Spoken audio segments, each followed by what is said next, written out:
Start telling your kids about the 2025 Stanley Cup playoff participants, the Boston Bruins.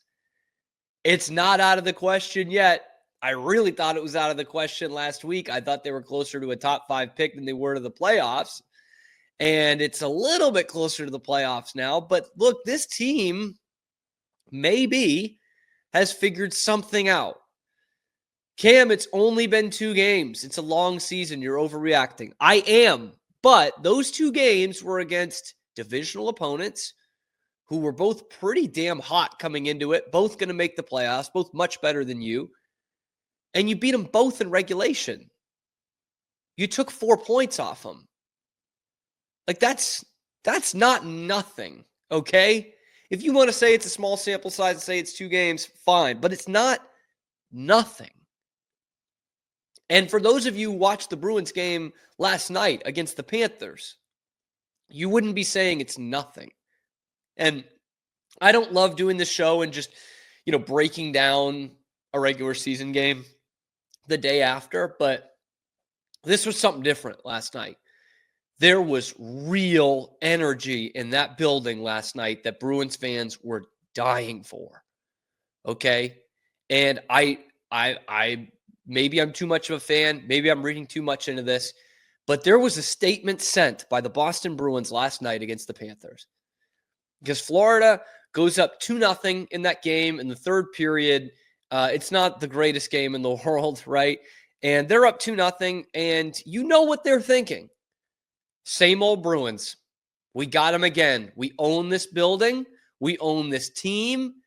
This is going to be 4-0, 5-1 by the end of this. No problem. They don't even have their leader anymore. We got him. We've got Marchand, and we've got the people in the front row on the glass wearing the Panthers Marchand 63 jerseys. Like, they were ready to just push the Bruins off the cliff. And the Bruins, for once this season, said, fuck you. Like hell you are. Okay? Pasternak scores a beauty off a really nice Casey Middlestat play. Mason Lowride continues to grow and come into his own. Scores a beauty where he's got a shot first mentality to tie the game with like 5 or 6 minutes left. Like they're down with 6 minutes left against the defending Cup champs, a team that's knocked them out of the playoffs the last 2 years. And they don't even need overtime. They win it in regulation. Pavel Zacha scoring the winner and then getting 3 minutes almost of empty net play at the other end. We know how bad the Bruins have been with that all season. And they didn't budge. They were white knuckling, but they won. They didn't give up a goal, and they mixed it up. And I've been burying the lead because the moment of last night, and maybe the moment of the season for the Boston Bruins, is when Sam Bennett threw a bit of a cheap shot and then tried to challenge Nikita Zadorov. I don't care what gets struck down on this video. We have to watch this together. Bennett does stick work, cheap shot. Zadorov had enough.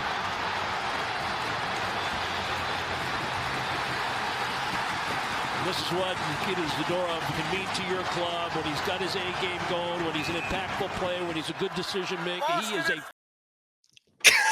I've watched that 15 times since last night, and there's not a single time that I don't have a guttural reaction, a visceral reaction to that connection that Nikita Zadorov gives Sam Bennett.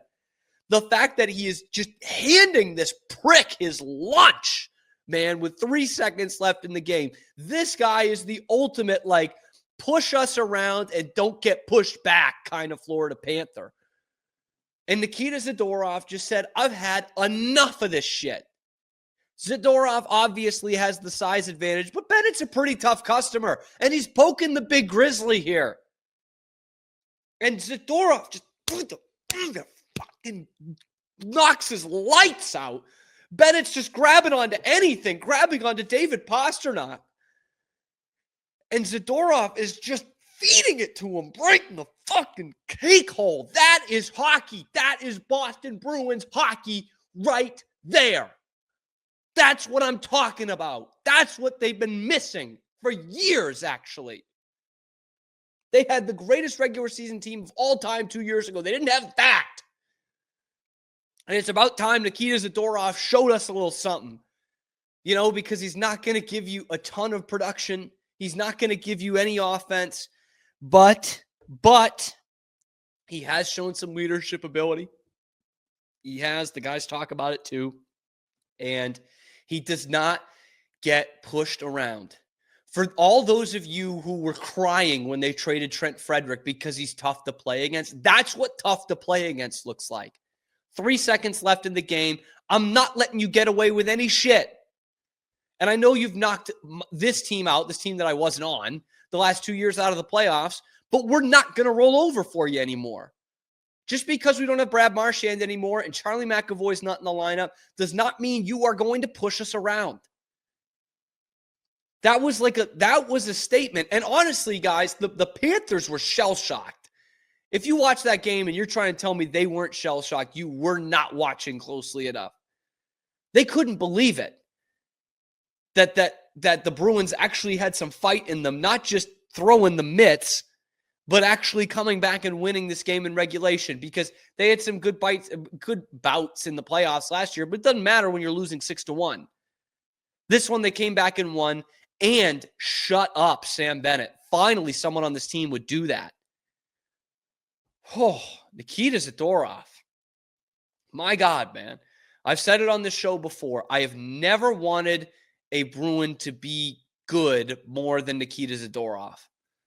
Or I guess I haven't wanted one to be good that just isn't.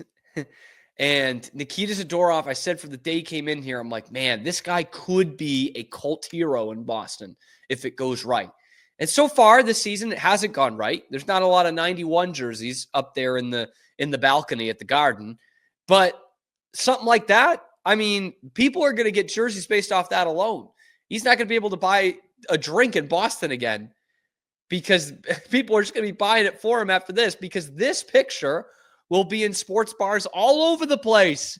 Hang this in the Louvre, man. Sam Bennett grabbing an opponent for dear life as Nikita Zadorov just knocks the shit out of him.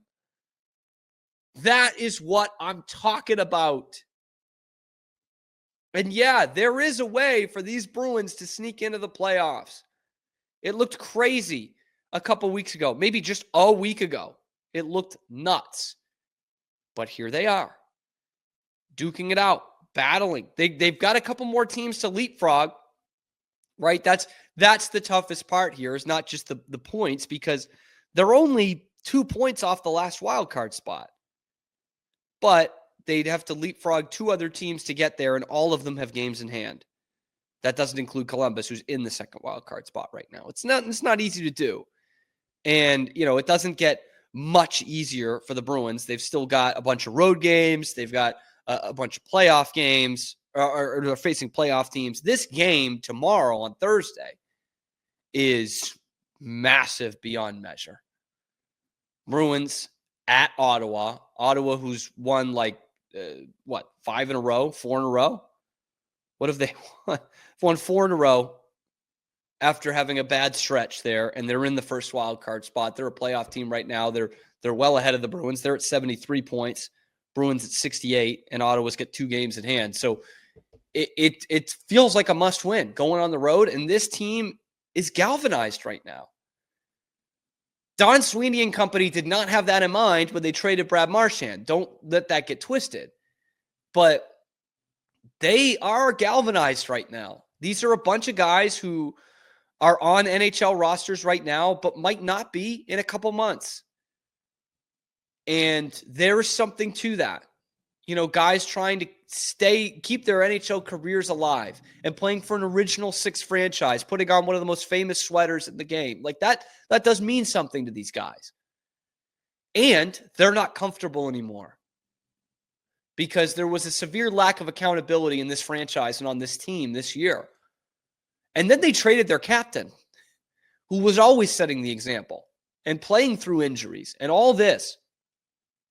And so now everyone's sitting on that bench thinking, am I next? If I don't give 100% on this shift, am I next? And that is a good thing to have. I was going to say that's not a bad thing to have, but that's obvious. It's a good thing to have. These guys are hungry. They're playing with their backs against the wall because they should be. Their season is backed up against the wall, and they are the ones who did that. And I really think that was deeper than just one game last night. It doesn't win you a playoff series or anything like that.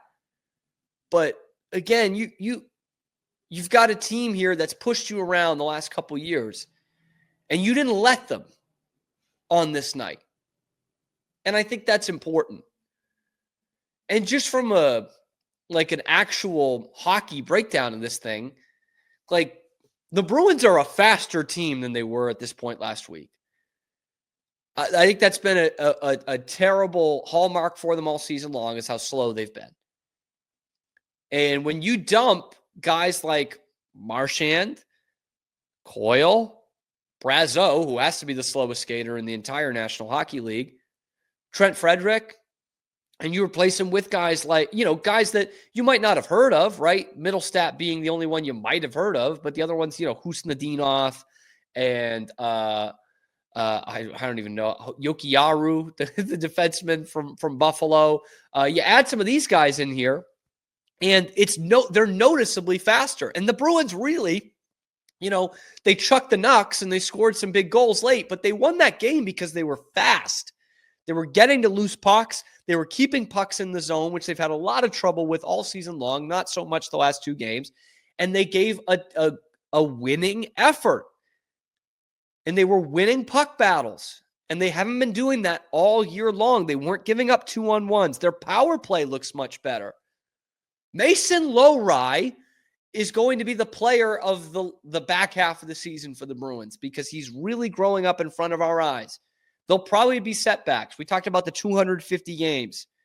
NHL defenseman needs 250 games before they've really figured it out. That's the adage, right? Mike Milbury talked about that last week in direct relation to Mason Lohrei. But you're seeing a kid who's going to play a lot of time. He's playing the penalty kill. He's playing the power play. He's quarterback in the power play. And this power play unit looks better. It truly does. And that's not just a Marchand thing. That's also a Lohrei playing over McAvoy thing. He's distributing. They're moving. They're getting more shots on goal. He's more happy to shoot the puck because he's got a really good shot. He scores a goal last night. This kid's going to grow up in front of our eyes. So I didn't want to give up on him. If he was going to bring in a big time player in a trade, that's one thing. But there are a lot of Bruins fans who are done with Mason Lohrei. Trust me, this kid's going to be something for you. You got to give him some time. He's got to learn this league, this level. And he's doing it. He's doing it right now. And was he impressive last night. Not just independent of the goal. He had a great play in the second period where he went on the back check. He had pinched on a play. He was in the back check in the neutral zone. He tracked the guy down, stick lifted him, got the puck away to some space where he could pass it. And from inside his own blue line, kind of fading away, he passed to the opposite blue line, opposite end to David Pastrnak on an easy zone entry. It was sick. It was sickening. Mason Lohrei is coming together for this team, and this team is coming together for a possible playoff push. And I know I've railed against it this year, but if you get in the playoffs, anything can happen. And what I'll say about this team in particular is if this team makes the playoffs, I truly believe anything can happen. Because if they make it, they didn't fall ass backwards into the playoffs. Like at this point, again, they'd have to leapfrog 3 teams to get there who all have games in hand. If they make it, it's because they're playing good hockey down the stretch, and they've earned that. If they get in, then they are a danger team because they've been playing playoff hockey for a month and a half. We are Rogue Media Sports. Hey, thanks for stopping by. And if you like this video, be sure to give us a like and subscribe. It really helps out the channel a ton. You can follow me on Twitter here for some more outrageous Boston sports takes coming to you every weekday at noon Eastern time. And then after that, wherever you get your podcasts. We are Rogue Media Sports.